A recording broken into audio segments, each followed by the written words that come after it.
Hola a todos, j'espère que vous allez bien pour commencer. L'histoire que je vous propose aujourd'hui est l'une des affaires les plus connues en Italie et c'est également l'une des affaires les plus controversées. En termes de popularité, on est au même niveau que l'affaire Scazzi et l'affaire peut-être aussi Stasi. D'ailleurs, je vous conseille d'aller les regarder pour ceux qui sont passés à côté. Vous verrez, hein, c'est hyper passionnant. L'affaire d'aujourd'hui a connu de nombreux rebondissements et d'après certains, voire beaucoup de monde en Italie, il s'agit de la plus grosse erreur judiciaire italienne. Donc bon, ce sera à vous d'en juger. Ce que je vous propose à présent, c'est de cesser les digressions ici et maintenant. Je vous laisse vous installer tranquillement et puis je vous dis à tout de suite. Mio figlio è innocente e c'è il carcere soltanto per mazzi rossi. Lei comandava, faceva tutto, tutte le migliaccherie che ha potuto fare in questa casa le ha fatte. Se mi viene sotto mazzi rossi io lo ammazzo. L'histoire se déroule en 2006 en Italie, plus précisément en Lombardie à Erba, une petite commune de 15 000 habitants réputée pour sa tranquillité. Le soir du 11 novembre 2006, vers 20h20, un incendie se déclare dans un petit immeuble de 3 appartements de la rue Diaz. Il s'agit d'un condominium de plusieurs résidences et dans un appartement du premier étage du bâtiment 25, de la fumée sort par les fenêtres. 2 voisins qui vivent dans la résidence d'en face préviennent les secours et se précipitent dans l'immeuble. L'un des deux est pompier volontaire. Il monte au premier étage, là où se situe l'incendie, et il trouve un homme à moitié inconscient sur le palier, Mario Frigerio. Mario a 65 ans et il vit dans la mansarde au 2e étage avec son épouse de 55 ans, Valeria Cherubini, et leur chien. Et malgré la fumée, les 2 voisins remarquent qu'il a une partie du visage et du cou recouvert de sang. Ils le sortent de l'immeuble, mais Mario dirige son doigt vers les escaliers. Il leur dit que sa femme Valeria est au 2e étage et qu'elle a besoin d'aide. Les 2 hommes entendent effectivement les gémissements d'une femme à l'étage, mais ils ne peuvent plus remonter. Il y a beaucoup trop de fumée. Les secours arrivent sur place à 20h50. Devant l'immeuble, ils trouvent Mario, donc l'homme qui a été sorti de l'immeuble par les 2 voisins, ainsi qu'une troupe qui commence à se former autour de l'immeuble. Ils parviennent à éteindre l'incendie, ils pénètrent dans l'immeuble, et ce qu'ils découvrent, ce sont 4 corps sans vie. Devant la porte de l'appartement du premier étage, là où s'est déclaré l'incendie, il y a le corps sans vie et recouvert de sang de la propriétaire de 30 ans, Raffaella Castagna. Dans son appartement, qui est plongé dans le noir, il trouve le corps de son fils de 2 ans, Youssef Marzouk, et celui de sa mère, Paola Galli.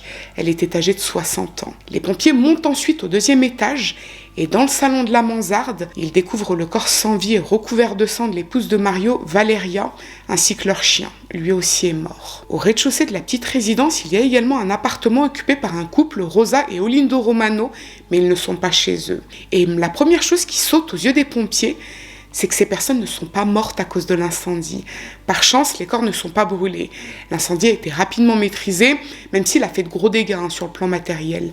Ce que les pompiers remarquent donc, c'est que les victimes sont recouvertes de sang et elles présentent de nombreuses blessures qui ressemblent à des coups de couteau, en dehors du chien. C'est littéralement un bain de sang. Il y en a de partout dans l'appartement du premier étage, ainsi que dans la mansarde. Les pompiers notent un détail très important. Le courant est coupé dans l'appartement de Raffaella. Comme je vous l'ai dit, quand ils sont arrivés, l'appartement était plongé dans le noir. Et quelqu'un a délibérément coupé l'électricité au niveau du compteur général de la résidence. Autre détail important, le feu a été déclenché dans la chambre de Raffaella avec des vêtements, des objets et un accélérateur a été utilisé, de l'essence ou de l'alcool. Ça confirme la piste de l'incendie criminel. Les corps sont transportés pour être autopsiés. Mario, quant à lui, est conduit à l'hôpital dans un état critique. Il a été égorgé, mais grâce à une malformation de la carotide, l'hémorragie a été ralentie. Et c'est le seul survivant de ce massacre plus connu en Italie sous le nom de Strage di Erba. Strage, ça veut dire massacre, donc le massacre de Erba. Les corps sont autopsiés et d'après le médecin légiste, la cause de la mort est criminelle pour toutes les victimes. Le petit Youssef a été égorgé et il présente des blessures aux mains, ce qui laisse supposer qu'il a tenté de se défendre. Sa mère Raffaella et sa grand-mère Paola ont reçu des coups à la tête avec ce qui semble être un objet en métal et elles ont reçu plusieurs coups de couteau et elles ont elles aussi été égorgées. Leur voisine, Valeria Cherubini, est morte d'asphyxie à cause de la fumée, mais elle a elle aussi reçu plusieurs coups à la tête et elle a été égorgée. Et son chien en revanche est mort à cause de l'inhalation du monoxyde de carbone. D'après le médecin légiste, 2 couteaux ont été utilisés, un à lame longue et un à lame courte, et le coup qui a été porté à la gorge des victimes a été précis et rapide. Du côté d'Erba, les carabiniers commencent leur travail d'enquête et en interrogeant les voisins, ils réalisent très rapidement qu'il manque quelqu'un à l'appel. Le mari de Rafaela Castagna, Azouz Marzouk. Il ne fait pas partie des victimes, on ne l'a trouvé nulle part dans la résidence et chose étrange, il ne s'est pas manifesté les heures qui ont suivi le massacre. Et ce que les enquêteurs découvrent grâce à leurs fichiers, c'est qu'Azouz est bien connu des services de police. Azouz Marzouk, c'est un Tunisien de 26 ans qui vient d'une famille plutôt aisée en Tunisie. Il s'est installé en Italie en septembre 2002 et au mois d'octobre, il a rencontré Rafaela sur la place du marché à Erba. Rafaela vient d'une famille riche de Erba. Son père Carlo est un riche entrepreneur qui a également travaillé pour la mairie. Sa mère Paola est femme au foyer et elle a 2 frères aînés, Pietro et Giuseppe, qui travaillent dans l'entreprise familiale. Azouz et Rafaela ont bu un café ensemble ce jour-là et à partir de là, ils ne se sont plus lâchés. Quelques semaines après leur rencontre, Azouz s'est installé chez Rafaela dans son appartement de la rue Diaz, là où s'est produit le massacre. Leur rencontre est apparemment un coup de foudre, et dès le mois de novembre, elle l'a présenté à sa famille. Et Azouz a fait bonne impression à la famille de Rafaela. C'était un jeune homme issu d'une bonne famille, il était courtois, gentil, mais au début de l'année 2003, la famille Castagna apprend qu'en fait, Azouz est un petit trafiquant de stupes. Bon, ça peut paraître étrange, sa famille a beaucoup de biens en Tunisie, ils sont aisés, son père est même un photographe réputé, mais Azouz a des projets. Il veut construire des camps de vacances à Hammamet. Et ça coûte de l'argent, beaucoup d'argent. Toujours est-il que le père et les frères de Rafaela le demandent de ne plus le voir, mais Rafaela refuse. Ce sera Azouz et pas un autre. Et sa mère la soutient, même si elle trouve le choix de sa fille peu judicieux. Disons que Paola est une maman et elle ne veut pas perdre sa fille, puisqu'à la suite du choix de Rafaela de continuer sa relation avec Azouz, les liens avec ses frères se sont en quelque sorte rompus. En 2003, Rafaela et Azouz se marient en petit comité, ils font un petit repas dans l'appartement de Rafaela, et en septembre 2004, leur fils Youssef naît. Mais Azouz ne se range pas. Comme je vous l'ai dit, il a eu quelques démêlés avec la justice pour trafic de stupéfiants depuis qu'il est arrivé en Italie. Il a un casier judiciaire et il est même allé plusieurs fois en prison. Rafaela, elle, avait une vie plutôt stable. Elle travaillait à temps partiel dans un centre pour personnes handicapées. Elle était très proche de sa mère Paola, qui passait régulièrement du temps avec elle et le petit Youssef. Et son père Carlo l'aidait beaucoup financièrement, puisque Azouz ne remplissait pas son rôle correctement, alors que c'est ce qu'il avait promis à Carlo quand il avait demandé la main de sa fille. Et comme je vous l'ai dit, les rapports entre Rafaela et ses 2 frères étaient assez tendus. Il voulait qu'elle quitte Azouz et il y avait aussi apparemment un petit problème sur la question de l'héritage. En fait, depuis quelques mois, d'après Azouz, Rafaela voulait que ses parents lui avancent l'argent de son héritage pour qu'elle puisse s'installer avec lui en Tunisie et l'aider à ouvrir son complexe hôtelier, ce que ses frères refusaient. Ils craignaient de voir l'argent de leurs parents partir en fumée pour un dealer, ce qu'on ne peut franchement pas leur reprocher. D'autant qu'entre Azouz et Rafaela, c'était les montagnes russes. Quand Azouz passait du temps dans leur appartement, c'est-à-dire pas souvent, le couple se disputait constamment. Azouz n'était pas très présent pour sa femme et son fils. Les filles, quand on vous dit de ne pas fréquenter ou épouser des traficantes, c'est pas pour rien. Bref, en 2005, Azouz a de nouveau été condamné pour trafic de stupes. Il est retourné en prison et au moment des meurtres, il venait tout juste de sortir de prison grâce au jeu des remises de peine. Les enquêteurs découvrent très rapidement qu'Azouz est en Tunisie en ce moment même et ils se demandent s'il n'a pas fui l'Italie après avoir commis ce massacre. Dès le lendemain de la découverte des corps, les médias sont convaincus d'avoir trouvé leur assassin, Azouz Marzouk. Et cette nouvelle fait les gros titres. Les autorités recherchent le Tunisien qui a tué sa famille. Un multirécidiviste tunisien en fuite après avoir massacré sa famille. Sauf que les autorités réalisent très rapidement qu'Azouz est en Tunisie depuis une semaine. Les relevés téléphoniques de Rafaela prouvent également qu'elle recevait quotidiennement des appels d'Azouz depuis la Tunisie. Et de l'autre côté de la Méditerranée, Azouz apprend la tuerie d'Erba en allumant la télé le lendemain. Et c'est le choc, puisqu'il apprend que d'une part, sa femme et son fils ont été tués dans des circonstances très violentes, et que d'autre part, il est accusé d'avoir commis ces crimes et de s'être ensuite enfui en Tunisie. Azouz se rend à l'ambassade d'Italie en Tunisie pour prouver qu'il n'a rien à voir avec ces meurtres et il retourne en Italie. Il est longuement interrogé par les enquêteurs et tout prouve qu'il n'a rien à voir dans ce massacre. Cette piste est définitivement écartée, Mais les enquêteurs sont déjà sur d'autres pistes en parallèle. La première, qui semble la plus évidente, c'est le règlement de compte. Azouz vendait de la drogue. Est-ce qu'il ne se serait pas fourré dans une sale affaire? Et sa famille aurait été tuée pour se venger de lui. Mario et Valéria n'auraient été que des victimes collatérales. Dans le coin, il y a plusieurs groupes qui se battent pour le secteur de la vente de stupes et de drogue plus globalement, les Tunisiens et les Marocains. Il y a également la Ndrangheta, la mafia calabraise qui est le leader dans le pays en ce qui concerne la vente de coco et de stupes. Est-ce qu'Azouz n'aurait pas marché sur les plates-bandes de ses rivaux, calabrais ou marocains? Est-ce qu'il n'aurait pas arnaqué des voyous qui se seraient ensuite vengés? Ce qui expliquerait la raison pour laquelle il est parti en Tunisie dès sa sortie de prison. Il aurait craint pour sa vie et se serait enfui. Azouz n'en a aucune idée. Oui, c'est vrai, il a eu des soucis avec quelques personnes, mais pas au point que ça dégénère à ce point. On parle quand même de 5 personnes égorgées pour un enfant de 2 ans. Est-ce qu'il pourrait s'agir d'un conflit familial qui a dégénéré? Rafaela était en conflit avec ses 2 frères. Elle ne leur parlait quasiment plus. Mais de là à égorger leur mère, leur neveu et leur sœur, ça paraît quand même assez énorme. Là, tout le monde se demande qui aurait pu faire un truc pareil. On parle quand même, et c'est ce qui a choqué le plus, d'un enfant de 2 ans égorgé. Le seul rescapé, c'est Mario Frigerio. Il pourra sans doute aider les enquêteurs lorsqu'il aura de nouveau la capacité de parler. Et ça tombe bien, puisque le 15 décembre, il sort enfin de son coma. Il a beaucoup de mal à parler à cause de sa blessure, il est fortement sédaté, mais il est conscient et il parvient à aligner quelques mots. Les enquêteurs lui demandent s'il connaît l'identité de celui ou ceux qui ont fait ça. Mario répond que lorsque l'incendie s'est déclaré, il est descendu au premier étage devant chez sa voisine pour voir ce qu'il se passait, mais il est tombé sur un homme qui l'a attrapé et égorgé. Il l'a vu, mais il ne le connaît pas. D'après lui, ce n'est pas quelqu'un du coin. Il le décrit comme grand, assez corpulent, le teint olivâtre, les yeux sombres, pas de moustache, et les cheveux courts et noirs, mais bien fournis. Simple, c'est intéressant, mais c'est pas très précis. D'autant que Mario ne peut pas être interrogé pendant de longues durées par les enquêteurs, puisqu'il est fortement sédaté.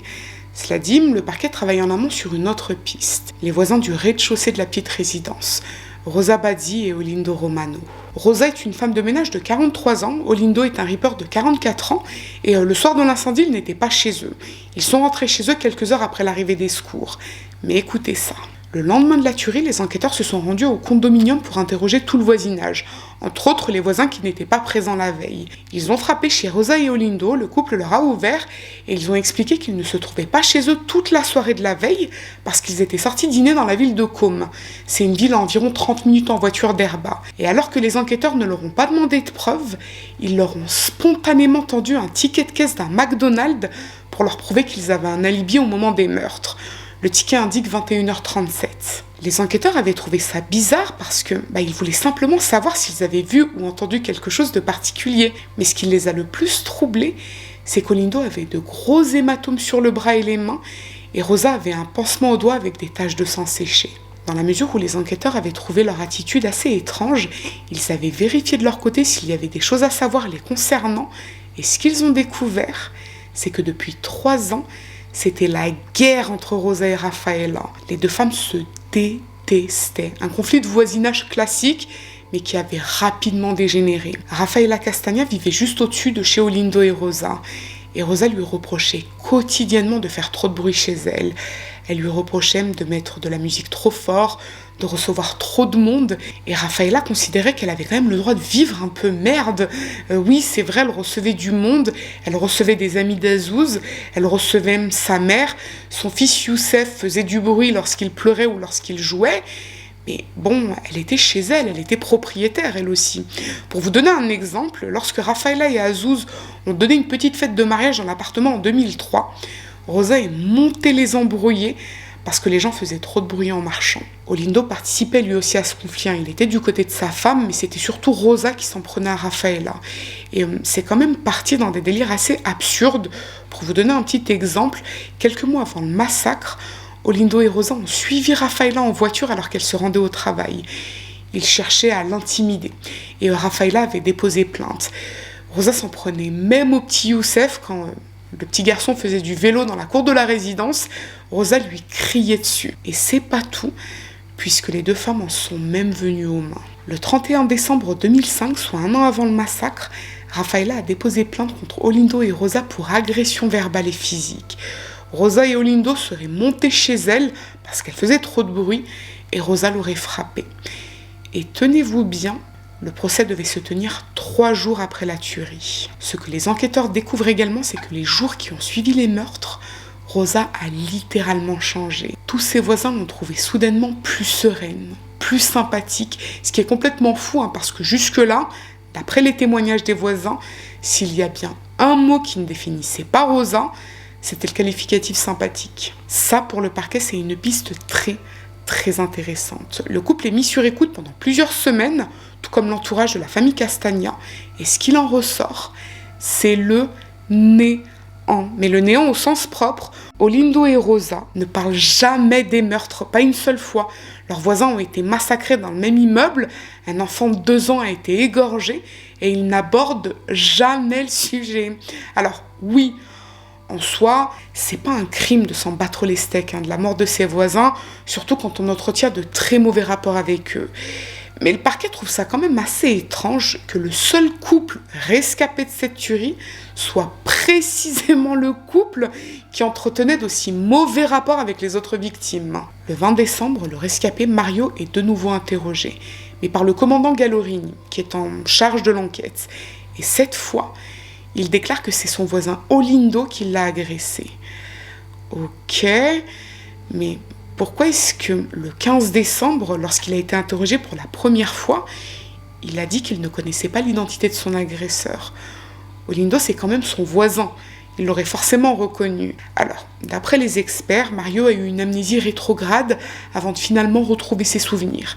Et la première fois qu'il a été interrogé, il était sédaté, il n'avait pas les idées claires, ses souvenirs lui sont revenus progressivement. Le 26 décembre, compte tenu des déclarations de Mario, la voiture d'Olindo est réquisitionnée et minutieusement analysée par le RIS. Le RIS, c'est l'équivalent de la section scientifique de la gendarmerie. Et après d'intenses recherches, les techniciens retrouvent une minuscule trace de sang invisible à l'œil nu sur le heurtoir côté conducteur. Alors, le mot en italien, c'est battitacco, et j'ai pas trouvé l'équivalent du mot en français. C'est la partie basse, vous savez, là où la portière se referme. Mais de toute façon, je vous mets la photo, donc vous voyez c'est quoi. L'appartement du couple est également fouillé et analysé, mais on ne retrouve rien. Aucune trace biologique des victimes, que ce soit au sol, sur les murs, dans la baignoire, l'évier, les siphons, la machine à laver, rien. Les victimes ont perdu énormément de sang. Comme je vous l'ai dit, on les a égorgées. La carotide, ça gicle. Donc si Olindo et Rosa sont impliqués, on doit forcément trouver du sang chez eux, même d'infimes traces. Et là, ce n'est pas le cas. Cela dit, Rosa, qui est femme de ménage, est connue pour être particulièrement maniaque, en plus d'être chiante. Pour bien comprendre toute la dynamique de cette affaire, je vous propose de retracer rapidement le parcours de nos 2 voisins préférés. Rosa Bazzi a grandi avec ses 3 sœurs dans la banlieue d'Erba au sein d'une famille modeste. Son père était ouvrier et sa mère femme de ménage. Lorsqu'elle était petite, elle a subi du harcèlement scolaire parce qu'elle n'était pas comme les autres. Elle était asthmatique et au-delà de ça, elle aimait vivre dans un monde imaginaire. Elle s'inventait des histoires, elle mentait beaucoup en fait. Pour être claire, c'était une mythomane. Ses camarades se moquaient constamment d'elle, mais Rosa ne se laissait pas faire. S'il fallait se battre, elle était là et elle fonçait. Cela dit, elle a préféré arrêter l'école à la fin de l'école primaire, sans doute à cause du harcèlement qu'elle a subi. À l'âge de 11 ans, elle a été agressée sexuellement par un membre de sa famille, mais on ne sait pas de qui il s'agit. Et cette partie de l'histoire n'est pas très claire, puisque à l'époque, c'est une certitude, elle a été agressée, toute sa famille est au courant qu'elle a été agressée, mais il n'y a pas eu de dépôt de plainte. Alors, c'est soit ils n'ont pas déposé plainte parce que c'était extrêmement tabou à l'époque, soit ils n'ont pas déposé plainte pour protéger le violeur de leur fille. À l'âge de 16 ans, Rosa envisageait de reprendre des études d'infirmière, mais elle est finalement devenue femme de ménage comme sa mère. Et d'après ses proches, Rosa a toujours adoré faire le ménage. Elle était maniaque déjà quand elle était enfant, et c'était une jeune fille très solitaire, elle n'a jamais eu d'amis. Comme je vous l'ai dit, à l'école, elle subissait du harcèlement, et en grandissant, ça s'est pas arrangé, puisqu'elle n'avait pas de copine, pas d'activité, pas de passion, hormis le ménage. Au début des années 80, elle rencontre Olindo, il est originaire de Proserpio et lui aussi est issu d'une famille plutôt modeste de 5 enfants. Cela dit, contrairement à Rosa, Olindo a fait des études, il a un diplôme de géomètre, mais il travaille comme ouvrier puisqu'il ne trouve pas de travail dans sa branche. Et Olindo, c'est un homme qui est très apprécié dans son village. C'est un garçon qui est réservé, certes, mais il a beaucoup de copains, il joue au football avec ses copains, il sort souvent. Mais lorsqu'il rencontre Rosa, le couple fusionne. Rosa, c'est sa première copine, tout comme Olindo est le premier copain de Rosa, et ils ne se lâchent plus. On parle même de dépendance affective. Ils se marient en 1987 à Erba et ils s'installent près de la famille d'Olindo. Mais très rapidement, les litiges familiaux commencent. Olindo, c'est l'aîné de la famille et il souhaite récupérer une partie de la maison familiale pour lui et sa femme. Mais ses frères et sœurs refusent. Et l'embrouille part assez loin. Vous savez comment ça se passe dans les litiges liés à l'héritage. La famille d'Olindo coupe les ponts avec lui et dès lors il se retrouve isolé. Mais il a sa femme, Rosa, qu'il aime éperdument. Rosa, c'est d'une certaine façon sa boussole, c'est celle qui l'a toujours soutenue et épaulée. Le couple déménage et s'installe à Erba, Olindo trouve un travail de reaper et en 2000, ils achètent l'appartement au rez-de-chaussée de la petite résidence du condominium de la rue Diaz. C'est l'accomplissement de leur vie. Mais Rosa et Olindo sont totalement isolés. Ils ne reçoivent la visite de personne, ils n'ont pas d'amis et ils ne voient personne de leur famille. Ils sont littéralement tout l'un pour l'autre. Et très rapidement, ils se sont enfermés dans une sorte de routine assez carrée. Leur quotidien est parfaitement rythmé, comme une horloge suisse. Olindo se lève tôt pour le travail, Rosa aussi. Ils prennent leur déjeuner à heure fixe. Puis l'après-midi, ils regardent la télé à heure fixe. Le soir, ils dînent à heure fixe avant de dormir à heure fixe. Tout est carré, serré. Et petite anecdote, quand j'étais plus jeune, j'ai vécu dans un couvent en Italie, au diocèse d'Asti, et je vous jure que c'était moins serré que ça, il y avait un peu plus de fantaisie, on va dire. Vraiment, quand j'ai lu le parcours de Rosa et Olindo, je me suis dit, ah ouais, quand même, c'est serré. Hein. Je vous assure que dans le couvent, c'était un petit peu plus détente. D'ailleurs, si Sœur Dominga passe par là, dans la vie de Rosa et Olindo, il n'y a aucune place pour l'imprévu, ni pour le désordre d'ailleurs. Tout doit être parfaitement rangé chez eux. Rosa aime l'ordre. On peut dire qu'elle est rigide, en plus d'être maniaque. Elle passe son temps à nettoyer, que ce soit chez ses clients ou chez elle. Tout doit être carré. Leur appartement est nickel chrome, mais c'est presque maladif. Hein. Et idem pour le camping-car d'Olindo, il doit toujours être impeccable. Rosa et Olindo ont bien sûr essayé d'avoir des enfants tout au long de leur mariage, mais les grossesses n'arrivaient jamais à terme. Et c'est sans doute pour ça que Rosa prenait autant soin de leur appartement et Olindo de son camping-car. C'était comme leurs enfants d'une certaine façon. Alors ça peut sembler mignon comme ça de prime abord, mais dans le voisinage, on les a toujours trouvés franchement bizarres. Ils sont renfermés, ils ne sociabilisent avec personne et au-delà de ça, on trouve que Rosa est rigide et inflexible. Elle est désagréable en fait avec tout le monde et elle ne laisse rien passer. Ses voisins la surnomment même l'hystérique. Tout le monde a été témoin des embrouilles quasi quotidiennes entre Raffaella et Rosa. Et le moins qu'on puisse dire, c'est que Rosa et Olindo avaient la haine contre elle. Ça constitue un mobile, ça. Le 9 janvier 2007, un mois après la tuerie, Rosa et Olindo sont interpellés pour être interrogés, mais séparément. Le parquet est convaincu que le maillon faible des deux, c'est Olindo. Il semble être soumis à son épouse, même si, en fait, il est davantage question de dépendance affective aussi bien pour l'un que pour l'autre. Lorsque les enquêteurs interrogent Olindo et lui font part de leurs suspicions à son égard, il clame son innocence. Lui et sa femme n'ont rien à voir avec ces meurtres. Ils n'étaient même pas à Erba à ce moment-là. Ils ont un alibi. Les enquêteurs expliquent à Olindo que Mario l'a désigné, il l'a reconnu, et les techniciens du RIS ont trouvé du sang de Valeria sur sa voiture. C'est quand même bizarre. Et puis, cette histoire d'alibi. Personne ne lui a demandé son alibi quand on est venu l'interroger. Pourquoi est-ce qu'il a spontanément présenté ce ticket ? Est-ce qu'il ne s'est pas créé un alibi avec son épouse pour ensuite pouvoir donner ce ticket aux enquêteurs afin d'éloigner les soupçons ? Et puis, ce conflit entre Raffaella et eux, ça durait depuis plusieurs années déjà. Et c'est quand même étrange qu'on retrouve Raffaella massacrée quelques jours seulement avant le procès. Ça fait quand même beaucoup d'éléments à charge quand même. Olindo est interrogé pendant de longues heures et il finit par passer aux aveux. Cela dit, c'est très imprécis et le parquet a besoin de plus d'éléments pour recouper les aveux avec les preuves à charge. Mais Olindo veut d'abord voir sa femme. Quello che ci tengo a dire io è questo: ho sbagliato, lo so, devo pagare. Ecco, io vorrei poter ogni tanto vedere mia moglie. Questo è un aspetto che Si può fare. Le lendemain, les enquêteurs conduisent Olindo dans une pièce où se trouve Rosa et ils les laissent parler. Ils sont enregistrés sans le savoir. Et la conversation qu'ils ont est quand même très bizarre. J'espère pouvoir la glisser. Si c'est le cas, c'est maintenant. S'il y a un problème relatif aux droits d'auteur, je vous lirai la conversation.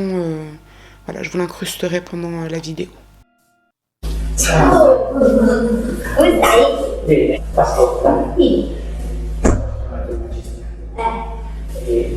Come lei bisogna già finire questa storia qui. Sì.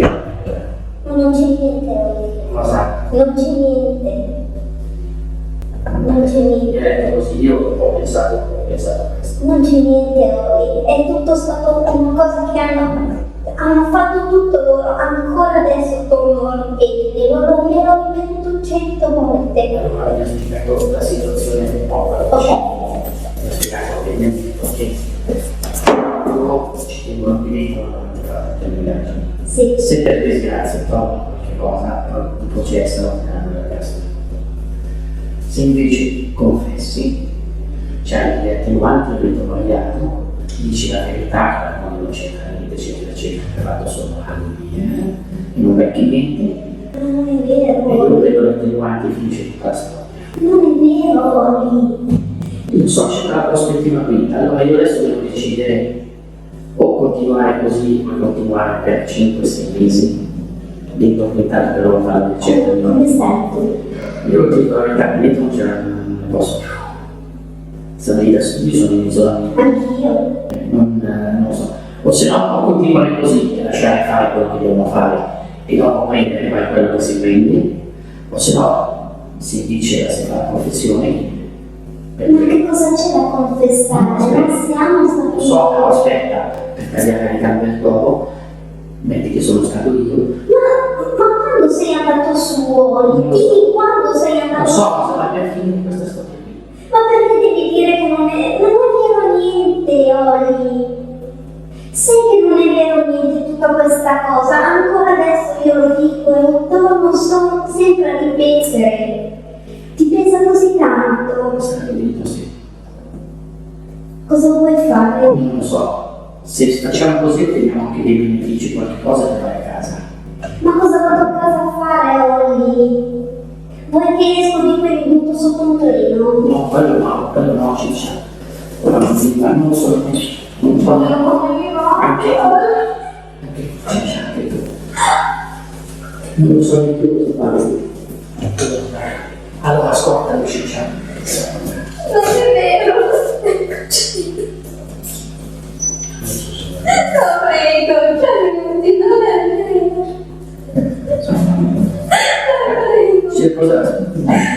Quelques heures après cette mystérieuse conversation, Rosa est interrogée par les enquêteurs et elle passe aux aveux. Mais Olindo n'a rien fait. C'est elle, toute seule, qui a tué ses voisins. Elle raconte qu'elle ne supportait plus Raffaella et qu'elle a eu un coup de folie. Et elle insiste, elle a tout fait toute seule. Olindo a simplement mis le feu à l'appartement pour faire disparaître les preuves. Mais son implication s'arrête là. Olindo est interrogé à son tour 1 heure après, donc toujours séparément, mais il disculpe totalement Rosa. Elle n'a rien fait. C'est lui qui a tout fait tout seul. Et il ajoute qu'il est prêt à tout assumer tant qu'il peut continuer à voir sa femme et qu'elle est relâchée. Pour les enquêteurs et le parquet, les deux ont fait le coup. D'après le médecin légiste, 2 couteaux ont été utilisés, un à lame longue et un à lame courte. Et d'après le rapport du RIS, il y avait un droitier et un gaucher pour perpétrer les meurtres. Olindo est droitier, Rosa est gauchère. Rosa est réinterrogée en présence du procureur et cette fois, elle inclut Olindo dans son récit. Il a participé au meurtre avec elle. L'un et l'autre prennent la responsabilité des meurtres. Ok, ils assument, mais ils ne donnent pas vraiment de détails sur le déroulé des faits. Ils oublient même de mentionner des points cruciaux, comme l'accélérateur utilisé pour l'incendie ou les coups de barre de fer portés à la tête des victimes. Et c'est ce que fait remarquer le procureur d'ailleurs. C'est pas très clair tout ça. Il repose plusieurs fois les mêmes questions à Rosa pour comprendre exactement ce qu'il s'est passé, et même le mobile n'est pas très clair. Rosa explique qu'elle voulait faire peur à Rafaela avec le couteau, puis qu'elle voulait la tuer, puis qu'en fait, elle voulait lui donner une bonne leçon parce qu'elle se sentait humiliée par Rafaela, mais elle insiste sur un point, c'était son idée, pas celle d'Olindo. Autre point important, Rosa affirme qu'après les meurtres, ils sont retournés chez eux pour se changer, puis ils ont mis leurs vêtements tachés de sang, les couteaux, la barre de fer dans un sac poubelle qu'ils ont jeté sur la route de Côme. Donc impossible de mettre la main dessus. Ensuite, ils se sont rendus au McDonald's pour se créer leur alibi. Et autre point important, pour expliquer son pétage de câble, Rosa explique qu'Azouz se montrait très irrespectueux avec elle, mais un jour il lui aurait même montré son sexe pour l'embêter, et une autre fois, il aurait tenté de l'agresser sexuellement. Le 12 janvier, Olindo et Rosa réitèrent leurs aveux devant le procureur. Le RIS a procédé à une reconstitution des événements en se basant sur l'heure à laquelle aurait démarré la tuerie et l'arrivée des deux hommes qui sont entrés dans la résidence pour sauver leurs voisins. Il s'agit d'un intervalle de temps situé entre 20h et 20h15, 20h20. Alors pourquoi 20h ? Mario, qui a été réinterrogé, a affirmé qu'à 20h, il a entendu des bruits de lutte en provenance de l'appartement de Rafaela. Donc c'est à ce moment-là que la tuerie a vraisemblablement démarré. Et 20h15, 20h20, c'est l'heure à laquelle les deux premiers sauveteurs sont intervenus. Vous savez, les deux voisins qui sont arrivés en premier. Donc d'après le rapport du RIS, voilà ce qu'il se serait passé le 11 décembre 2006. Dans l'après-midi, Olindo et Rosa discutent et ils décident qu'il est temps de mettre un terme à ce conflit de voisinage, mais à leur façon. Il est temps de tuer Rafaela. Cet après-midi-là, Rafaela n'est pas chez elle. Elle est absente et elle doit rentrer aux alentours de 20h. En fin d'après-midi, Olindo se rend au niveau du compteur général d'électricité et il coupe l'électricité de l'appartement de Rafaela, ce qui permettra de faciliter le meurtre. Et ça conforte l'hypothèse de la préméditation. À 19h50, Rafaela rentre chez elle avec sa mère et son fils. Rosa et Olindo se préparent. Ils mettent des gants pour être sûrs de ne laisser aucune empreinte digitale. Peu avant 20h, Rosa monte au premier étage et elle frappe à la porte de sa voisine. Elle lui explique qu'elle veut discuter avec elle de leur procès qui doit se tenir d'ici quelques jours. En fait, le RIS et le parquet ont estimé que Rosa a frappé chez sa voisine et qu'elle a inventé ce prétexte pour être sûre que Rafaela lui ouvre la porte. À ce moment-là, Olindo se tient derrière son épouse, mais il est caché dans l'ombre avec une barre de fer dans la main. Rafaela ouvre, son appartement est plongé dans le noir. Elle ne voit pas Olindo qui se tient derrière Rosa. Et très rapidement, Olindo se jette sur elle et la frappe violemment à la tête avec la barre de fer. Rafaela tombe, elle meurt à cause de la violence du coup, mais Olindo la poignarde. Puis il se jette sur Paola qui se trouve dans le couloir de l'appartement et il la frappe également à la tête avec la barre. Paola tombe au sol, mais elle est toujours vivante et Olindo et Rosa la poignardent. Puis Rosa se dirige dans le salon cuisine. Et là, elle trouve le petit Youssef sur le canapé. Il crie, il pleure. Elle le prend dans ses bras. Le petit se débat, ce qui explique les écorchures sur ses bras, et elle l'égorge. La tuerie n'a duré que quelques minutes à peine. Peu après 20h, Rosa et Olindo empilent des objets dans la chambre de Rafaela et ils y mettent le feu pour effacer toutes les preuves. Vers 20h10, Valeria et Mario, qui s'apprêtaient à sortir leur chien, entendent un cri en provenance du premier étage. Ils descendent et lorsqu'ils arrivent sur le palier du premier, ils tombent sur Olindo et Rosa. Olindo frappe Mario à la tête et il le poignarde à la gorge. Valeria tente de remonter chez elle, mais elle est poursuivie par Rosa qui la rattrape et qui la poignarde. Valeria ne meurt pas tout de suite, elle succombera devant la fenêtre de son salon après avoir demandé de l'aide. Leur chien, quant à lui, est dans l'appartement et il perd très vite connaissance à cause du monoxyde de carbone. Lorsque Rosa et Olindo repartent, ils ne se rendent pas compte que Mario et Valeria sont toujours vivants. Ils retournent chez eux, ils se changent et ils mettent les vêtements tachés de sang, les couteaux et la barre de fer dans un sac poubelle. Tout ça aurait été fait en l'espace de 15 minutes maximum. Ils montent ensuite en voiture direction Côme, ils s'arrêtent près d'un lavoir pour se nettoyer, ils se débarrassent des sacs poubelles contenant les vêtements tachés de sang, les couteaux, la barre de fer, ils les jettent et les dispersent dans des bennes à ordures. Olindo étant Reaper, il sait que les bennes seront vidées dès le lendemain matin. Puis ils se rendent à McDo pour se créer un alibi et ils gardent précieusement le ticket pour le présenter aux autorités. au cas où ils seraient suspectés. Ok, Rosa et Olindo sont coupables, ils ont massacré tout le monde, sauf que il y a malgré tout quelques problèmes avec cette version. Des problèmes de taille. D'après le scénario imaginé par le RIS et le procureur, après la tuerie, Rosa et Olindo sont retournés chez eux pour se changer. Ils se sont forcément nettoyés au moins les mains. Pourtant, comme je vous l'ai dit, les techniciens n'ont trouvé aucune trace biologique des victimes chez eux. Bon, on pourrait se dire que Rosa a fait le ménage à fond. Elle a tout récuré, c'est une pro du ménage. Mais une pro capable de faire disparaître des traces biologiques des siphons ou du tambour de la machine à laver, bon, admettons. Mais on n'a pas non plus retrouvé de traces biologiques ou d'empreintes de Rosa et Olindo dans l'appartement de Rafaela.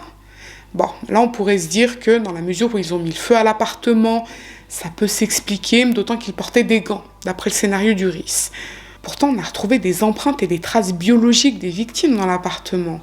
Donc quoi, le feu aurait effacé les traces de Rosa et Olindo, mais pas celles des victimes. Là encore, on peut penser que Rosa et Olindo n'ont rien laissé, parce que, comme je vous l'ai dit, ils portaient des gants, et ils ont fait attention à ne rien toucher, à ne rien laisser tomber, qui viennent d'eux. Ok, ça se tient. Mais pourquoi ces traces minuscules de sang sur le heurtoir de la voiture d'Olindo ? Ces traces a quand même été déterminantes dans leur inculpation. Et pourtant, elle est quasi insignifiante. Comme je vous l'ai dit, on ne la voit pas à l'œil nu. Elle est vraiment minuscule. Il n'empêche que le couple a fait des aveux et Mario a désigné Olindo. Pour le parquet, le dossier est clos. Rosa Bazzi et Olindo Romano sont les coupables de ce massacre. Ils ont longuement prémédité leur plan avant d'assassiner froidement ces 4 personnes. D'autant qu'en février, Rosa et Olindo sont réinterrogés, mais par un psychiatre, et ils fournissent encore une fois des aveux très circonstanciés. Rosa raconte qu'elle en voulait terriblement à Rafaela, à cause du bruit, de son impolitesse, des va-et-vient dans son appartement, etc. Mais ce qui a sans doute été l'élément déclencheur de tout ça, c'est le viol d'Azouz. Oui, Azouz ne lui a pas seulement montré son sexe, il n'a pas seulement tenté de l'agresser, il l'a carrément violée. Le 6 juin, Rosa réitère ses aveux devant le procureur et elle affirme que cette nuit-là, elle voulait faire payer à Rafaela et à Azouz l'agression d'Azouz. Bon, les magistrats ne croient absolument pas à cette histoire d'agression. Azouz n'est jamais à Herba. Quand il n'est pas en prison, il est en Tunisie. Donc à moins de l'avoir violé par télépathie, ça n'a pas de sens. Et puis, il est déjà suffisamment détesté comme ça, Azouz. Comme je vous l'ai dit, cette affaire a défrayé la chronique en Italie. Tout le monde cherchait à se faire son beurre sur ce terrible massacre. En janvier 2007, lorsqu'Azouz a rapatrié les corps de Rafaela et Youssef en Tunisie pour leur enterrement, il a invité un célèbre paparazzi italien pour lui vendre l'exclusivité. Ouais, c'est une dinguerie, hein, je sais. Tout le monde a détesté Azouz à l'époque, d'autant qu'il sortait souvent en boîte après les meurtres. Il était souvent pris en photo avec des paparazzis. Il enchaînait les interviews avec des journalistes. Il cherchait presque à devenir une célébrité locale pour gagner de l'argent. En plus de l'argent qu'il continuait de se faire avec son frère dans le trafic de stupes et de coco. Et c'est même pas tout. Puisqu'après les massacres, lorsqu'il a eu connaissance du testament de Rafaela, il l'a remis en question. En fait, Rafaela était donc la propriétaire de l'appartement et elle le léguait à sa mère, puis à son neveu si elle était amenée à mourir. Et pour Azouz, c'est forcément un testament falsifié. Rafaela lui aurait légué son appartement, c'est sûr et certain. Donc d'après lui, il a été falsifié par des membres de la famille de Rafaela, entendez par là ses frères et son père. Soyez bien sûr que si Azouz n'avait pas eu un alibi en béton pour le massacre, compte tenu de son manque de sensibilité, de son amour pour l'argent et pour le bien d'autrui, c'est lui qui aurait été inculpé et condamné. Le procès d'Olindo Romano et Rosa Bazzi s'ouvre le 29 janvier 2008 aux Assises de Côme. C'est le procès le plus attendu et le plus médiatisé de l'année. Tout le monde veut voir les monstres, ceux qui ont égorgé 5 personnes. Et ce qu'on remarque tout de suite, c'est la complicité du couple. Ils sont très, très heureux de se retrouver. Et c'est vraiment peu de le dire. Et ça, c'est quand même assez mal perçu, parce qu'on présente l'affaire, on montre les photos des victimes, du petit Youssef, et pourtant, Rosa et Olindo semblent être dans une bulle. Ce sont quand même eux qui ont commis ces crimes, ils l'ont avoué. Pourtant, le 18 février, date à laquelle les 2 accusés sont interrogés, coup de théâtre. Olindo revient sur ses aveux. Il affirme qu'on lui a fait un lavage de cerveau. il a presque été contraint d'avouer ses meurtres. D'après ses dires, les enquêteurs lui avaient promis que s'il s'accusait, il ne ferait que quelques années de prison et Rosa serait relâchée. Ce que confirme Rosa. Olindo et Rosa s'étaient déjà rétractés en octobre 2007, soit quelques mois avant l'ouverture du procès. Ils avaient envoyé une lettre au procureur. Mais leur rétractation n'avait absolument rien changé à l'instruction. D'autant que le seul rescapé de cette tuerie a identifié Olindo. Mario témoigne et il désigne une nouvelle fois Olindo. C'est lui qui l'a agressé. Mais la défense affirme que c'est le commandant Gallorini qui a influencé le témoignage de Mario quand il se trouvait à l'hôpital. Vous vous souvenez que la première fois qu'il avait été interrogé, il avait dit qu'il ne connaissait pas son agresseur. Puis, lorsque Gallorini l'a interrogé, là, il a désigné Olindo. Les experts avaient expliqué ça par l'état de Mario. Il avait reçu un coup à la tête, il était dans un état critique à l'hôpital, ses souvenirs lui sont revenus progressivement. Le commandant Gallorini est interrogé et il nie avoir influencé Mario. Il déclare qu'il ne lui a même pas parlé d'Olindo. C'est Mario qui a évoqué de lui-même le nom de son voisin quand il a été entendu la deuxième fois à l'hôpital. Bon, je peux pas tout vous spoiler maintenant, mais plot twist dans pas longtemps. Les différentes expertises psychiatriques qui ont été réalisées sur Rosa et Olindo ont décelé, on va dire, une intelligence assez basse chez Rosa. On peut même parler de léger retard mental. Olindo, quant à lui, a un peu plus de capacité intellectuelle, mais il souffre d'un manque de confiance et de dépendance affective. Et d'après ces expertises, c'est clairement Rosa la dominante dans le couple, ce qui expliquerait qu'il se soit sacrifié lors de son interrogatoire. Il voulait sauver son épouse. Mais est-ce que deux personnes avec des capacités aussi limitées auraient pu mettre à exécution un plan ficelé comme celui-ci dans un timing aussi court? Il faut croire que oui, puisqu'en novembre, Olindo et Rosa sont reconnus coupables. Ils sont condamnés à la prison à vie avec un isolement diurne pendant 3 ans. Autant vous dire que cette sentence en a satisfait plus d'un. Ils sont dépeints comme un couple de psychopathes qui a cédé à une sorte de folie à deux, comme ça a été le cas pour de nombreux couples de tueurs. On peut citer Marc Dutroux et Michel Martin, Fred et Rosemary West, Paul Bernardo et Carla Homolka, Michel Fourniret et Monique Olivier, tous des psychopathes dépourvus d'empathie. Mais à côté de ça, quelques voix s'élèvent et émettent l'idée qu'il s'agit peut-être d'une erreur judiciaire. Après tout, il n'y a aucune preuve scientifique qui appuie leur culpabilité, hormis cette minuscule trace de sang sur le heurtoir de la voiture d'Olindo. Et c'est vrai que cette histoire de sang est quand même assez intrigante. D'après le scénario du parquet, après le massacre, Olindo et Rosa sont retournés chez eux pour se changer. Et ils étaient forcément recouverts de sang, puisque n'oublions pas qu'ils ont égorgé leur victime. On parle d'une section de la carotide. Ça gicle, il y a du sang de partout. Donc pourquoi diable n'a-t-on pas retrouvé de sang chez eux? Leur appartement a été minutieusement analysé. On n'a rien trouvé si ce n'est cette minuscule trace de sang sur le heurtoir de la voiture. Est-ce qu'Olindo n'aurait pas pu marcher sur une goutte de sang devant chez lui, puis la transférer accidentellement sur le heurtoir de sa voiture? Ou peut-être même un carabinier ou un technicien d'URIS, ce qui expliquerait l'infime quantité de cette trace de sang, puisque là encore, d'après le scénario du parquet, ils sont montés en voiture après le massacre pour aller se nettoyer à l'extérieur de chez eux. Ok, mais là encore, on n'a retrouvé aucune trace de sang dans leur voiture, hormis cette toute petite trace sur le heurtoir de la voiture. Disons que techniquement, ça pose un petit peu problème, puisque s'ils sont montés dans la voiture alors qu'ils étaient tachés de sang, et même si Rosa a ensuite décapé la voiture, le luminol en aurait forcément détecté. Mais là, rien. Ni sur le volant, ni sur les pédales, le tapis ou les sièges, rien. Mais à côté de ça, on peut se demander si Olindo et Rosa sont innocents, pourquoi sont-ils passés aux aveux? Pourquoi Rosa a-t-elle raconté cette histoire de vengeance à la suite d'un présumé viol? La façon dont elle décrit les meurtres était quand même très détaillée, très circonstanciée, même si il faut bien reconnaître qu'au départ c'était très flou. Il y a un autre élément qui a été soulevé, c'est que Rosa est asthmatique. Si le massacre s'est déroulé comme dans la reconstitution du parquet, à savoir que Rosa a pourchassé Valeria dans les escaliers pour la tuer, etc., comment est-elle parvenue à ne pas s'étouffer au moment de l'incendie? On dit qu'elle a pourchassé Valeria dans les escaliers du 2e. Ok, mais à ce moment-là, il y avait de la fumée de partout. Le chien est même mort à cause du monoxyde de carbone. Donc, comment Rosa a-t-elle fait pour ne pas tomber dans les vapes pour ne pas faire un malaise. Disons que tous ces éléments réunis laissent quand même planer le doute. Les avocats de Rosa et Olindo interjettent appel, mais en avril 2010, la Cour d'appel de Milan confirme le verdict de la Cour d'assises de Com. Pourtant, il y en a un qui doute à présent de la culpabilité de Rosa et Olindo. C'est Azouz. Au début du mois d'avril, donc juste avant la décision de la Cour d'appel de Milan, Azouz est intervenu dans une émission italienne pour expliquer qu'il a des doutes à présent. Il pense même que ceux qui ont perpétré ce massacre pourraient être des membres de la famille de Raffaella. Retenez bien ce détail. Bon, je vous vois quand même venir, compte tenu de la réputation d'Azouz et de toutes les loufoqueries qu'il a fait depuis le début du massacre.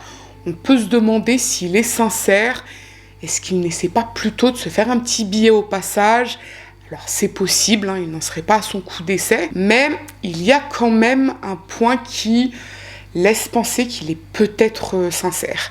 Lors du procès en première instance en 2008, Azouz a obtenu des dommages et intérêts pour la mort de son fils. Il y a une première tranche de 60 000 € qui doit lui être versée prochainement, mais lors du procès en appel à Milan, Azouz a renoncé à cette indemnité parce qu'il est convaincu que Rosa et Olindo sont innocents. Mais bon, comme je vous l'ai dit, la Cour d'appel de Milan a statué et l'avocat d'Azouz avait même donné une interview dans laquelle il avait déclaré qu'il n'était pas du tout en adéquation avec les déclarations de son client, donc d'Azouz, et que lui considérait que Rosa et Olindo étaient coupables et qu'il ne comprenait pas la démarche de son client. Vous vous demandez certainement comment Azouz en est arrivé à douter de la culpabilité de Rosa et Olindo, surtout après les accusations loufoques de Rosa. Souvenez-vous qu'en 2007, elle avait dit qu'il l'avait agressée. Alors, ce qu'il s'est passé, c'est que après le massacre, Azouz a été mis sur écoute. Et on sait qu'il n'a rien à voir avec les meurtres, mais les enquêteurs avaient découvert qu'il continuait son petit trafic de stupes avec son grand frère qui vit lui aussi en Italie. Et du coup, en 2008, il a été arrêté, il a été jugé. Et lorsqu'il est arrivé en prison, d'après ses dires, il a commencé à se poser des questions parce que le temps était long, il s'ennuyait.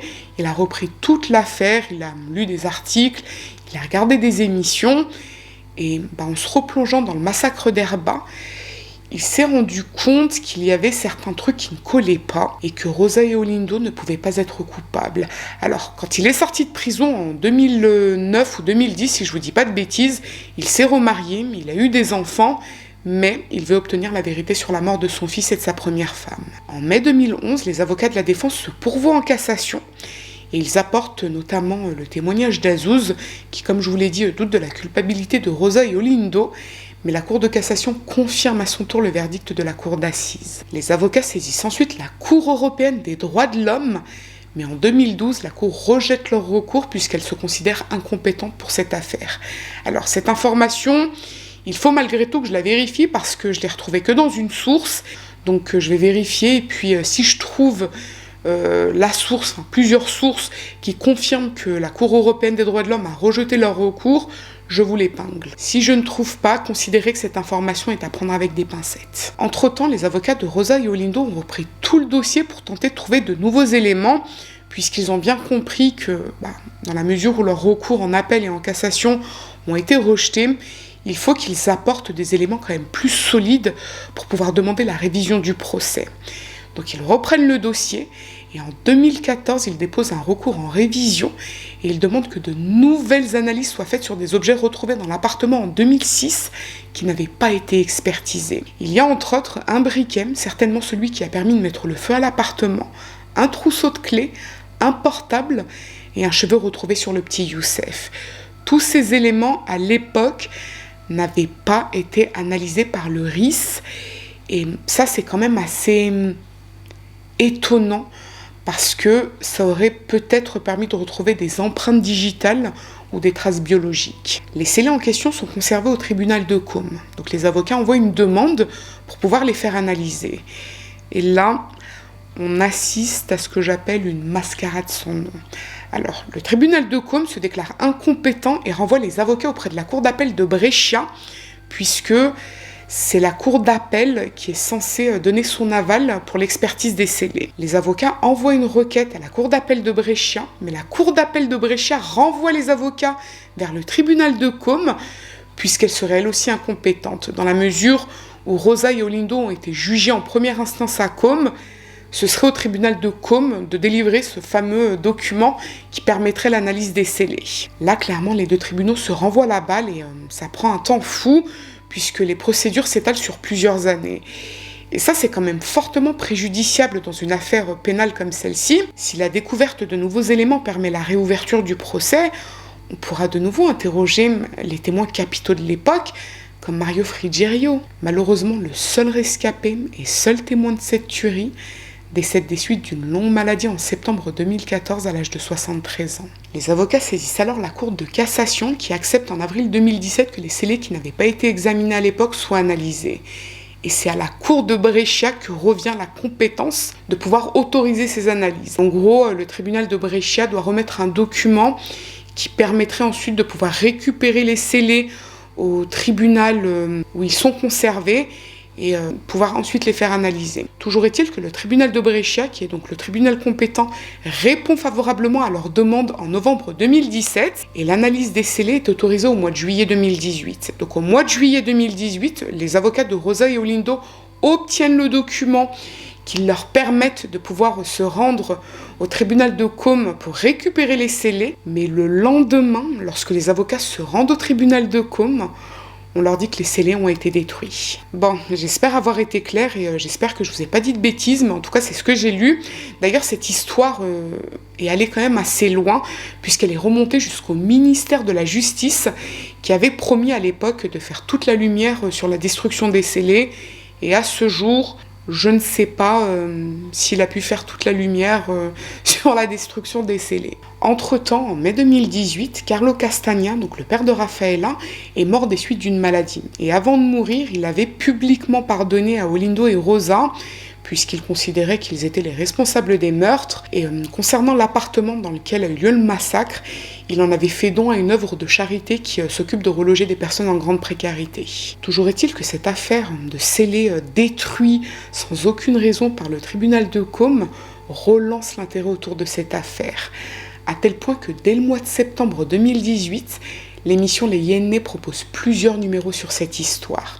Alors, je vous ai déjà parlé de l'émission Les Iene dans plusieurs affaires italiennes que je vous ai postées. Il s'agit d'une émission très populaire en Italie. Elle est parfois un peu controversée, mais elle est extrêmement populaire. Et les journalistes de l'émission ont repris l'affaire du massacre d'Erba pour ouvrir le débat sur une possible erreur judiciaire, ou en tout cas sur des pistes qui n'ont pas suffisamment été creusées à l'époque. Les journalistes ont interrogé plusieurs protagonistes de l'époque, des personnes qui connaissaient le couple, qui se rendaient régulièrement chez eux, et parmi eux, ils ont interrogé un Tunisien qui fréquentait Azouz en 2006 et qui était lui aussi impliqué dans ces trafics. Abdi Kaïs révèle qu'à l'époque, il y avait une guerre de gangs entre Tunisiens, Albanais et Marocains sur la place du marché d'Erba concernant le trafic de stupes et de coco. D'après ses dires, l'un des vendeurs tunisiens, qui était un ami d'Azouz, cachait souvent sa marchandise dans la cave de Raffaella pour s'assurer qu'elle soit en sécurité.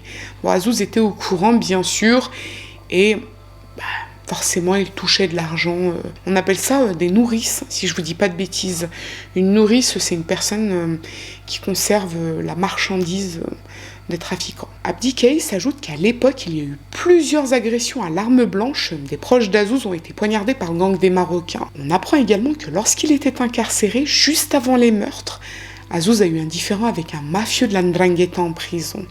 Il a même été transféré pour des raisons de sécurité. La question qu'on peut se poser avec ces éléments, c'est est-ce qu'Azouz n'a pas fui l'Italie pour la Tunisie quand il est sorti de prison parce qu'il savait qu'il était menacé ou poursuivi par quelqu'un qui voulait sa mort, un membre de la 'Ndrangheta ou un membre du gang des Marocains.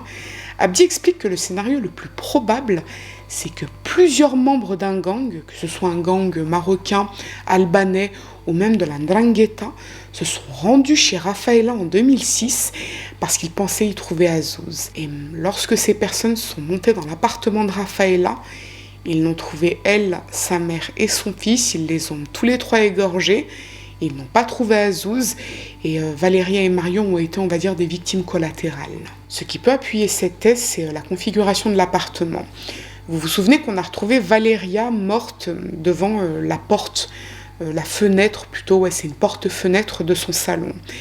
Il s'avère qu'à cet endroit, on peut s'enfuir en fait de l'immeuble en passant par les toits. Dans la mesure où les deux voisins qui sont intervenus en premier n'ont pas remarqué qui que ce soit d'autre dans l'immeuble hormis les victimes, on peut se demander si finalement, lorsque ces membres de gang ont tué, en tout cas tenté de tuer tout le monde dans l'immeuble, est-ce qu'ils ne sont pas ensuite montés chez Mario et Valeria?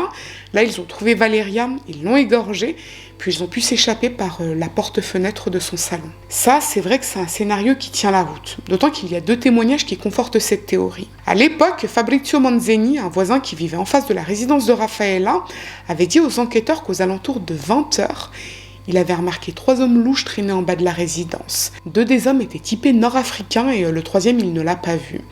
Un autre homme, un SDF, Brahim Shemkoum, avait lui aussi rapporté aux enquêteurs que le soir de la tuerie, il avait croisé des personnes louches en bas de la résidence. Il s'agissait d'un homme de forte corpulence, bien habillé, typé caucasien, qui avait pris la fuite à bord d'une camionnette blanche conduite par un homme typé nord-africain qui a parlé en dialecte maghrébin, certainement du tunisien. Ces 2 témoins qui avaient été entendus par les carabiniers à l'époque n'ont jamais été entendus durant le procès. Lors de l'enquête en 2007, le parquet en avait eu connaissance puisque les carabiniers avaient remis leur rapport, mais après les aveux d'Olindo, leur témoignage avait été mis de côté.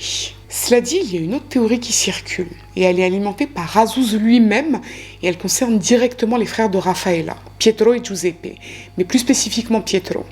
Raffaella entretenait de très mauvais rapports avec ses frères, comme je vous l'ai dit, à cause de sa relation avec Azouz, et d'après Azouz, à cause de cette prétendue question d'héritage. Ce qu'il faut savoir, c'est que le lendemain des meurtres, en 2006, toute la famille de Raffaella avait été mise sur écoute. Et Pietro et Giuseppe avaient été interrogés, tout comme leur père, et ils avaient tous fourni un alibi. Le problème, c'est que l'alibi de Pietro n'a jamais pu être vérifié à l'époque. Il n'a même jamais pu être, on va dire, confirmé par qui que ce soit.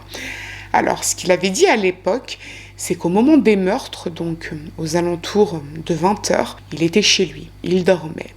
Or, son père Carlo, qui avait lui aussi été interrogé, avait déclaré que son fils Pietro était venu chez lui à bord de la voiture de sa mère vers 20h. Donc il ne pouvait pas dormir chez lui à 20h, si à 20h, il arrivait dans la cour de chez son père avec la voiture de sa mère. Alors pour répondre à la question de pourquoi est-ce qu'il avait la voiture de sa mère, c'est très simple.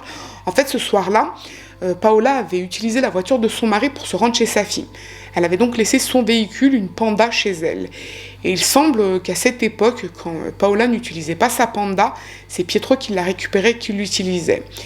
Mais le problème, c'est que Pietro a toujours nié avoir utilisé la voiture de sa mère le soir des meurtres. Et c'est vrai que c'est très étrange puisque Pietro a toujours eu de bons rapports avec son frère Giuseppe et avec leur père Carlo.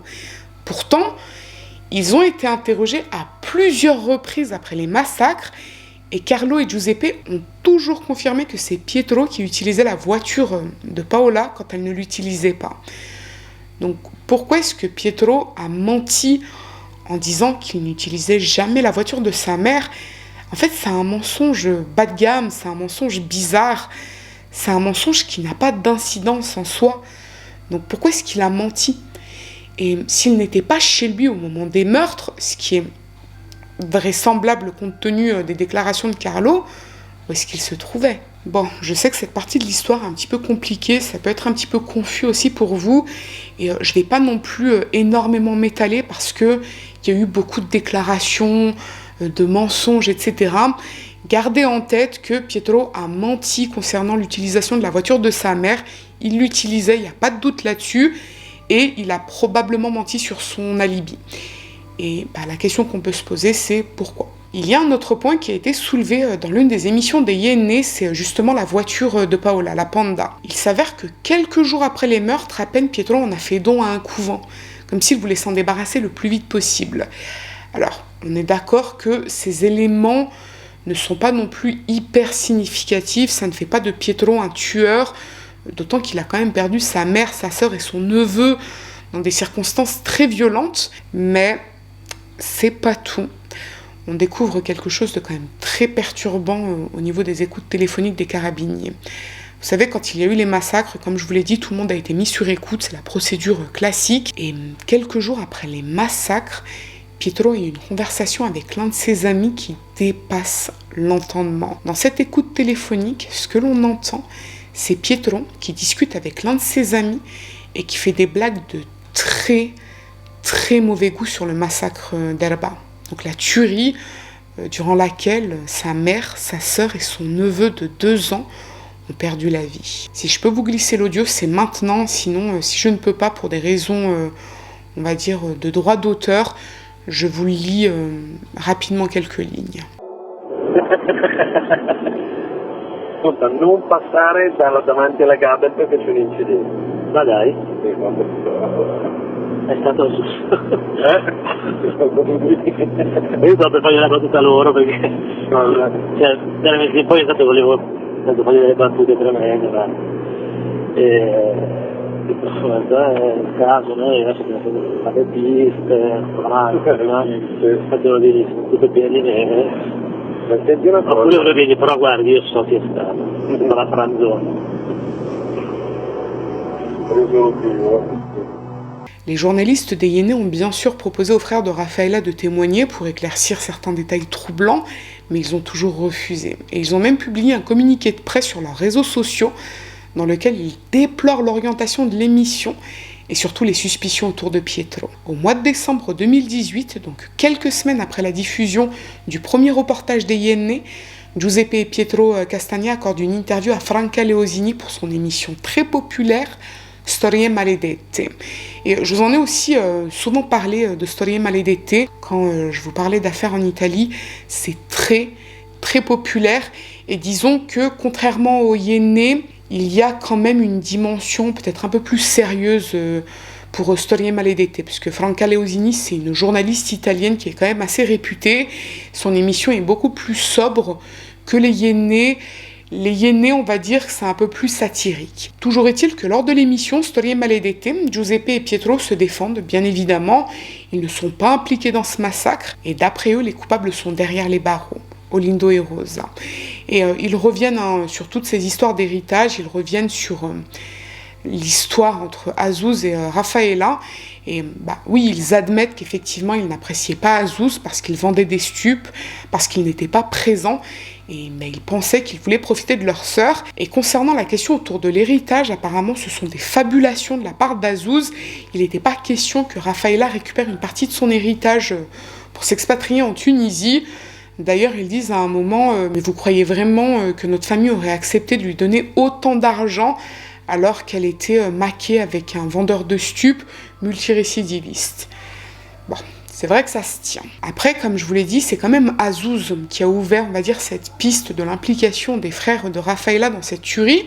Et Giuseppe et Pietro ont même déposé plainte contre lui, puisqu'il a clairement suggéré dans une interview de 2019 que les coupables étaient des membres de la famille Castagna pour la fameuse question d'héritage. Entendez par là Giuseppe et Pietro.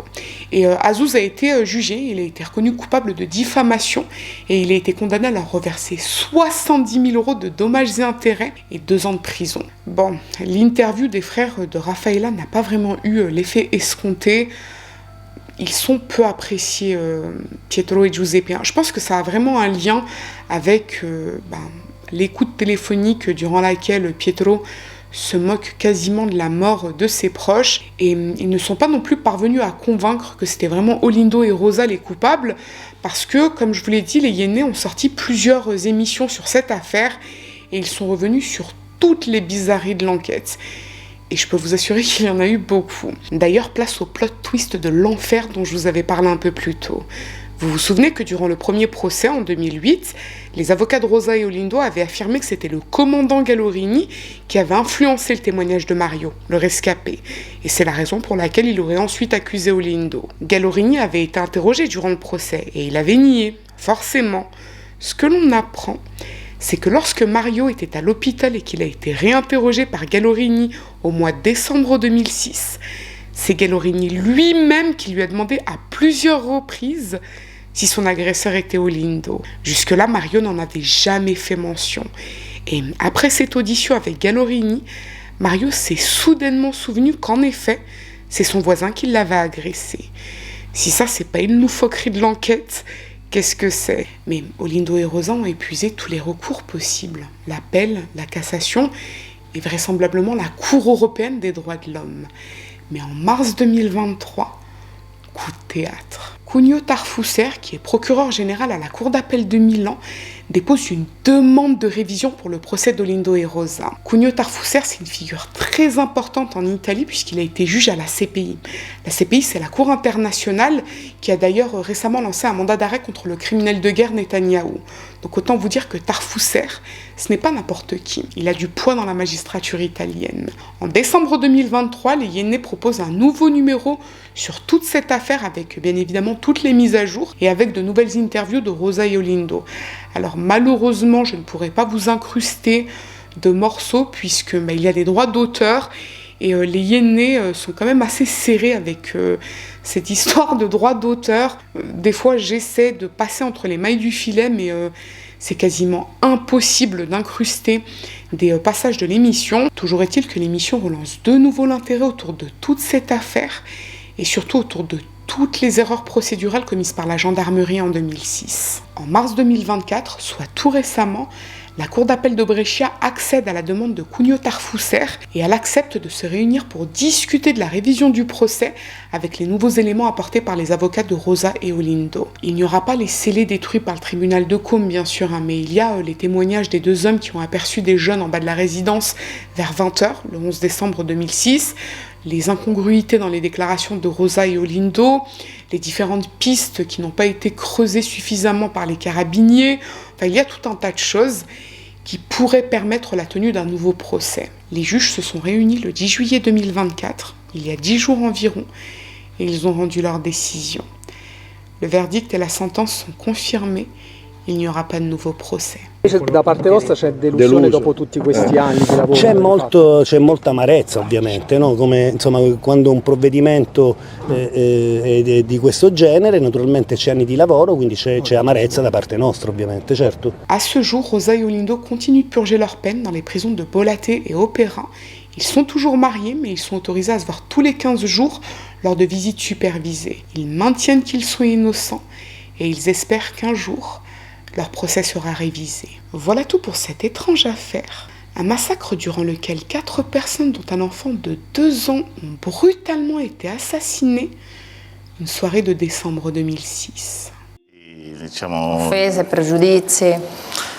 Troppi pregiudizi, troppe cose, però va bene, io vado avanti perché sono convinto di quello che sto facendo e non ho nessun problema. L'importante per me è scoprire quale sia la vera verità, cosa è successo veramente quella sera lì, chi è stato veramente e basta, non me ne frega niente di quale sia la pista di cui si parlerà sicuramente.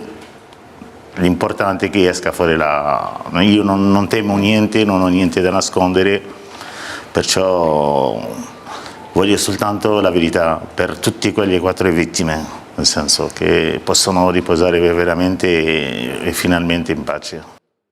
Bon les gars, quelle affaire. Je pense que la vidéo a quand même été assez longue. Il y avait tellement d'informations et je vous ai déjà parlé des affaires italiennes. C'est très compliqué parce qu'il y a trop de sources qui vont dans tous les sens. Donc ça prend un temps fou pour pouvoir recouper toutes les infos. Alors, concernant mes recherches à moi, et on va dire ma perception des choses à moi, je pense effectivement qu'il s'agit d'une erreur judiciaire. J'ai écouté l'interrogatoire de Rosa qui est disponible sur YouTube et clairement on dirait une fillette de 10 ans qui vient de se faire gronder par un adulte et qui avoue tout et n'importe quoi pour satisfaire l'adulte en question. Et bon, je sais que c'est pas gentil de dire ça, mais honnêtement, ça se voit qu'elle n'est pas finie psychologiquement, ça se voit qu'elle a un retard mental. Moi, j'ai vraiment l'impression que c'est un commando qui a fait ça, parce que le coup de couteau à la gorge était très précis, et c'était très méthodique, et j'ai du mal en fait à imaginer 2 voisins chiants comme ça, mettre en place un plan aussi bien ficelé. Moi, ça me donne vraiment l'impression qu'il y a eu un commando par rapport à ces histoires de drogue. Je pense que c'est ça, et je pense qu'effectivement, si Azouz s'est tiré en Tunisie, c'est parce qu'ils se sentaient menacés en Italie à cause des gangs, que ce soit du gang des Marocains et de la Ndrangheta. Je suis persuadée que c'est pour ça qu'il s'est tiré en Tunisie. Après, oui, hein, il a eu de très mauvais comportements à Zouz. Moi-même, j'avais grave le seum quand je voyais les trucs qu'il avait fait après les massacres, aller traîner en boîte avec des paparazzis et compagnie. Je me disais, mais c'est pas possible, misère, quoi. Purée, ta femme et ton gosse de 2 ans ont été massacrés. Comment tu te comportes? C'est quoi ce comportement? Maintenant, j'espère que depuis, il a mûri et que cette histoire l'a fait grandir. Je pense que oui, hein, c'était il y a presque 20 ans. Maintenant, pour ceux qui me diraient, oui, mais comment tu peux les penser innocents alors qu'ils ont fait des aveux? Comme je vous le dis à chaque fois, moi je dis pas que j'ai forcément raison et que les autres ont tort. Je donne un ressenti par rapport à mes recherches à moi. C'est-à-dire que quelqu'un qui fait d'autres recherches aura certainement un autre avis, mais moi pour cette affaire j'ai l'impression que c'est le procès d'une personnalité, comme ça a été le cas dans l'affaire Stasi et l'affaire Misseri. Vraiment, je trouve, j'ai l'impression qu'on a jugé leur personnalité, d'où l'importance d'avoir de bons rapports avec vos voisins les gars, parce que sinon vous êtes dans la merde s'il se passe un truc du genre. Je vais m'arrêter là parce que je suis fracassée. Ce que je vous propose, c'est que si cette affaire vous a intéressé, à défaut de vous avoir plu, n'hésitez pas à mettre un petit j'aime sous la vidéo, mais surtout, n'hésitez pas à vous abonner, c'est encore mieux. Je vous dis à très bientôt.